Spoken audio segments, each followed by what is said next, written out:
যে নামাজ পড়ছি এখানে কিছু মানুষ দোকানদারি করছে কিনা, কিছু মানুষ দোকানে হয়েছে করছে কিনা, এরা কি পাইলো? এরা গোবরের জন্য হীরা ছেড়ে দিল। বলেন কি বলছি বলেন, এরা গোবরের জন্য কি ছেড়ে দিল? না, গোবর আর হীরার মধ্যেও কিন্তু ইমতিয়াজ আছে। গোবর আর হীরার মধ্যেও কিন্তু ব্যবধান খুব বেশি নেই। গোবর বাড়াইতে বাড়াইতে একসময় হীরা হয়, এখন গোবর বেচে। গোবর কি বলেন, দেখেন পায়খানা আর হীরার মধ্যে যে পার্থক্য, এটা হলো শুয়োরের পায়খানা আর হীরার মধ্যে যে পার্থক্য, ওই দোকান আর এখানের মধ্যে পার্থক্য একটু। কি আর কোনো শব্দ আমাদের কাছে নেই, কি বলবো? বসেন, বসে যান, কিছু তো নেই, বসে যান। আরে তাহলে এখন চেয়ার না, ও একটা চেয়ার কেউ নিচে বসে যান। হ্যাঁ মাশাআল্লাহ, আল্লাহ পা দরকার আমাকে দিয়ে খুলি বইয়েন, কিছু তো না, পা খুলি বইয়েন। মাশাআল্লাহ, কি বলছি? শুয়োরের পায়খানা থেকে শুয়োরের পায়খানার চেয়েও এটা আর এটার মধ্যে পার্থক্য। কিন্তু বুঝাবে কে? কে কাকে বুঝাবে? যে না বুঝে মনে মনে তাকে বুঝাবে কোন জনে? কি বলছি বলেন, যে না বুঝে তারে বুঝাবে কোন জনে? তারে বুঝে পারে কনে, চিটাঙ্গের ভাষা, যে বুঝে মনে মনে তারে বুঝে পারে কনে, কোনে বুঝার কনে বুঝার। আপনি চিটাং থেকে? আমি প্রতি মাসে যাই জমিয়তুল ফলা। আমি এখানে মনে হ্যাঁ কেন মনে জুমা পড়ে আপনার নিয়ম মুর্শিদাবাদ সদরুদ্দিন ফারুক সাহেব এখানে। আচ্ছা মাশাআল্লাহ, কি ভাই কি বলছি? পার্থক্য কদ্দূর? শয়তান কয় ছেজদা ছাড়ছে? সবাই বুঝে বলেন, কাকে ছেজদা করা ছাড়ছে? আদম আসলাম। আর আমরা ফজরের কাকে দেওয়া ছেজদা দেওয়া ছাড়ি? বাহ, আবার কয়টা?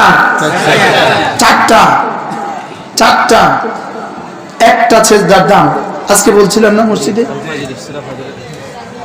সারা দুনিয়া থেকে কি এক ছেজদা লাসাজদাতুন ওয়াহিদাতুন খায়রুম মিনাদ দুনিয়া ওয়া মা ফিহা। একটা ছেজদা দুনিয়ার মধ্যে যা আছে তার চেয়ে ভালো। সুবহানাল্লাহ।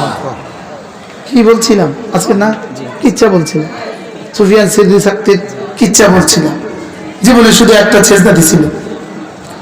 তিনি মসজিদে আসছেন, এসে দেখলেন ইমাম রুকু সেজদায় চলে গেছে, সেজদায় চলে গেছে।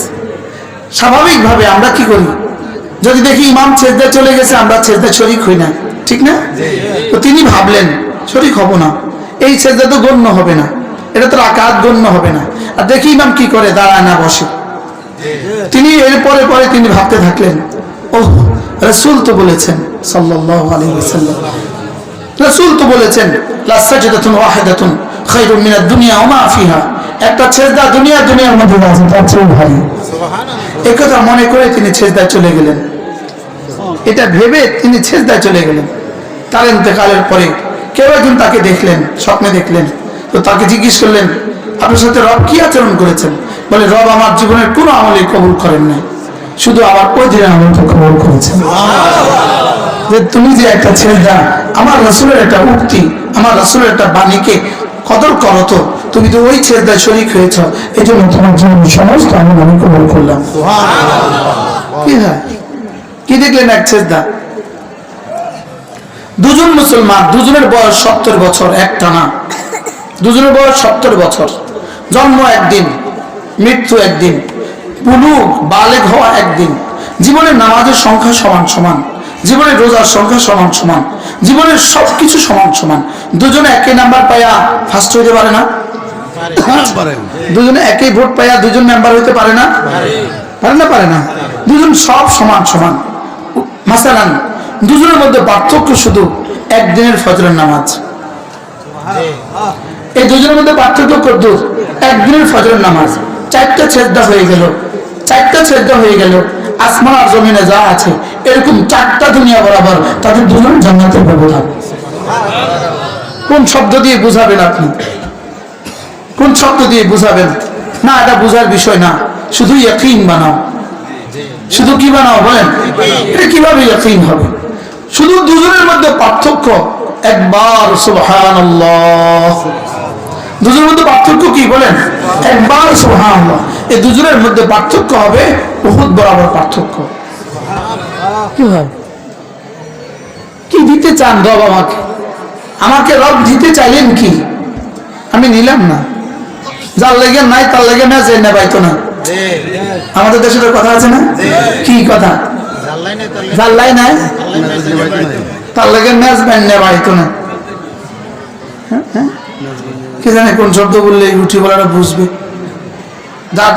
যার জন্য নাই তার জন্য বিয়ে বাড়িত না। কি ঠিক আছে, হ্যাঁ কোন প্রসঙ্গ জানি ছিল। তাহলে আমাদের গুনাহ আমাদের সমস্যার কারণ, বলেন আবার বলেন, আমাদের গুনাহ আমাদের কি সমস্যার কারণ। যতটুকু ভালো এখানে টিকে আছে, এদেশে যতটুকু ভালো টিকে আছে, এই মাদ্রাসাগুলোর বরকতে টিকে আছে। একটা টিনের ঘর, টিনের বেড়া, আর ওখান থেকে 8 জন ছাত্র হাফিজ হয়ে গেছে। কয়জন? 8 জন ছাত্র হাফিজ হয়ে গেছে। এদের সিনায় রব যেটা রেখে দিয়েছেন, এদের সিনায় যে কোরআন রব রেখে দিয়েছেন, একটা কোরআনের দাম কত? এদের সিনায় যেটা রেখে দিয়েছেন, না না পুরো কোরআন নয়, 1 পৃষ্ঠার দাম কত? না না পুরো পৃষ্ঠা নয়, 1 আয়াতের দাম কত?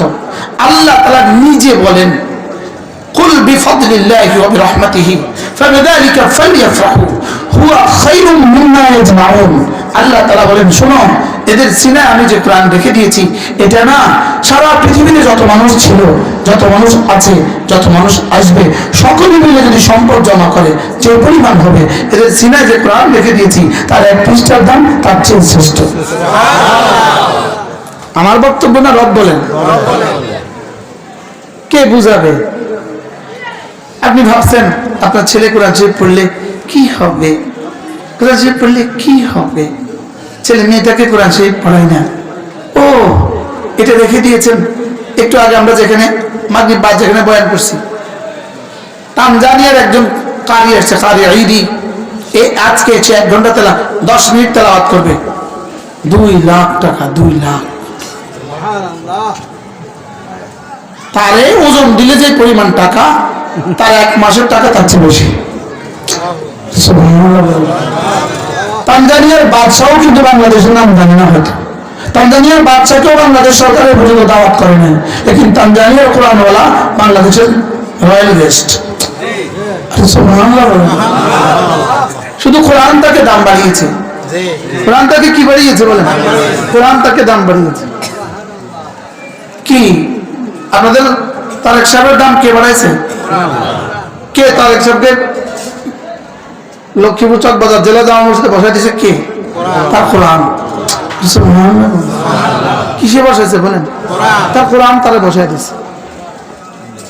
মসজিদটা নির্মাণ করতে সভাপতি আছে, 18 কোটি টাকা ব্যয় হয়েছে। 18 কোটি চকবাজার মসজিদ নির্মাণে 18 কোটি টাকা ব্যয় হয়েছে।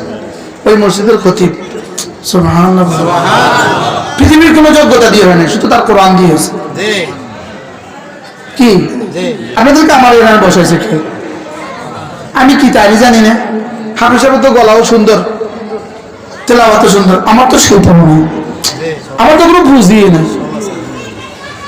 কি হয়? এই জন্য কোরআন বলেন, কোরআন, আবার বলেন কোরআন। সুবহানাল্লাহ। হযরত আব্দুল্লাহ ইবনে মাসউদ রাদিয়াল্লাহু তাআলা আনহু, তাকে জিজ্ঞেস করলেন সমস্যা কি? তিনি কি বললেন? আমার গুনাহ। বলো, তোমরা ভুলে গেছো। তিনি কি বললেন? আমার গুনাহ, আমার সমস্যা। বলো, আমাদের সমস্যা আছে না নাই? বলেন, আমাদের জীবনে সমস্যা আছে না নাই? আর কি সমস্যা আছে? যতটা মাথা আছে সমস্যা ততটা আছে। কি আছে না নাই? এত সমস্যা কেন? শুধু গুনাহ। শুধু কি? হযরত আব্দুল্লাহ ইবনে মাসউদ রাদিয়াল্লাহু তাআলা ইনি সাহাবী রাসূল, ইনি না সাহাবী রাসূল। সাহাবীর আবার গুনাহ থাকে কেমনে? সাহাবীর তো গুনাহ করার আগেই মাফ করে দিয়েছে। সুবহানাল্লাহ। সাহাবী তো গুনাহ করার আগেই কি করে দিয়েছে? সাহাবীর গুনাহ করার আগেই মাফ, আর আগেই ঘোষণা দিয়েছে, যাও যাও আসহাবে বদর, যাও আমালু মা শিতুম, যাও যা ইচ্ছা করো, কাদ গফরতু লাকুম, সব মাফ করে দিয়েছে। সুবহানাল্লাহ। কি আচ্ছা, ঘোষণাটা কেমন? সুবহানাল্লাহ।